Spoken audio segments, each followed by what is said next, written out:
എല്ലാവർക്കും എലൈസർ മീഡിയയിലേക്ക് ഏറെ സ്നേഹത്തോടെ സ്വാഗതം. 2 തലയുള്ള ഒരു പക്ഷി ആ കാട്ടിലുണ്ടായിരുന്നു.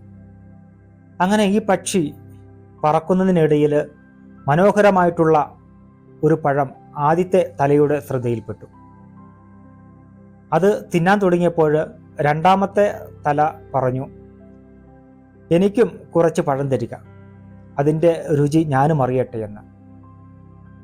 അപ്പോൾ ആദ്യത്തെ തല പറഞ്ഞു, അതിൻ്റെ ആവശ്യമില്ല, കാരണം നമ്മൾ ആര് കഴിച്ചാലും ഇത് ഒരേ ആമാശയത്തിലേക്കാണ് പോകുന്നത്, അതുകൊണ്ട് ഇത് ഞാൻ തന്നെ കഴിക്കും, നീ കഴിക്കേണ്ട ആവശ്യമില്ല എന്ന് പറഞ്ഞു.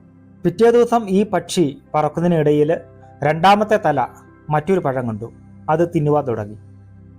ഇത് കണ്ടപ്പോൾ ആദ്യത്തെ തല പറഞ്ഞു, നീ അത് കഴിക്കരുത്, അത് വിഷമാണ്, അത് കഴിച്ചാൽ നമ്മൾ മരിച്ചു പോകുമെന്ന് പറഞ്ഞു. പക്ഷേ രണ്ടാമത്തെ തല വിചാരിച്ചു, ഇവനീ പറയുന്നത് എന്നോടുള്ള അസൂയ കൊണ്ടാണ്,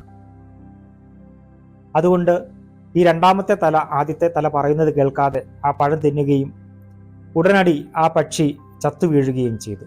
ഒരുമിച്ച് നിൽക്കേണ്ടവർ വിഘടിച്ചു നിന്നാൽ പിന്നെ ഒന്നും അവശേഷിക്കുകയില്ല. സ്വന്തം ഈഗോയുടെ മട്ടുപ്പാവിലിരുന്ന് തൻ കാര്യങ്ങളെ മാത്രം ശ്രദ്ധിക്കുന്നവന്, ചിന്തിക്കുന്നവന് ഒരു സമൂഹത്തിൻ്റെ ഭാഗമായി തീരുവാൻ ഒരിക്കലും കഴിയുകയില്ല.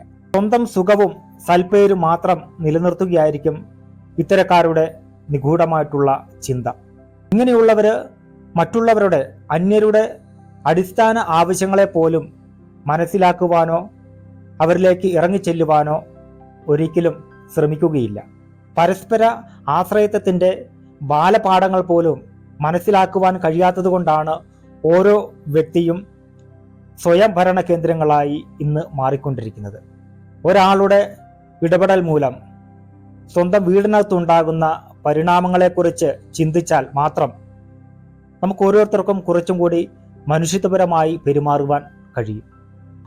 ഒരാളുടെ എതിർപ്പ് മൂലം നടക്കാതെ പോയ എത്രയോ കാര്യങ്ങൾ നമ്മുടെയൊക്കെ ജീവിതത്തിലുണ്ട്.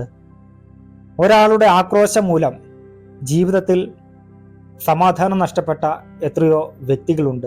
ഒരാളുടെ അവിവേകം മൂലം പാഴായിപ്പോയ എത്രയോ നല്ല സ്വപ്നങ്ങളുണ്ട്.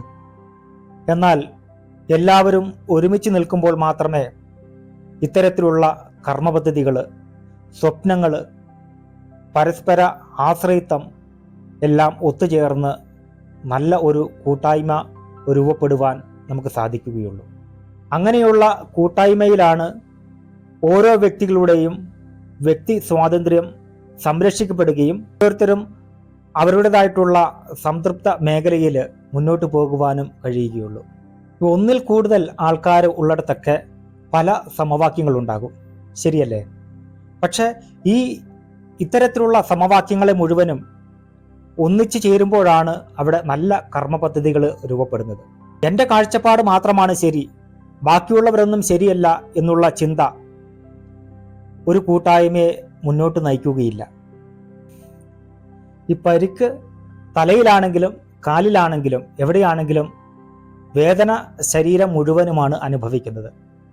ഈ ഒരു ചിന്ത നമ്മിൽ ഉണ്ടാകുമ്പോൾ മാത്രമാണ് പരസ്പര ആശ്രയത്വവും മറ്റുള്ളവരുടെ അടിസ്ഥാന ആവശ്യങ്ങൾക്ക് വില കൽപ്പിക്കുകയുമൊക്കെ നമുക്ക് ചെയ്യുവാൻ വേണ്ടി കഴിയുകയുള്ളൂ.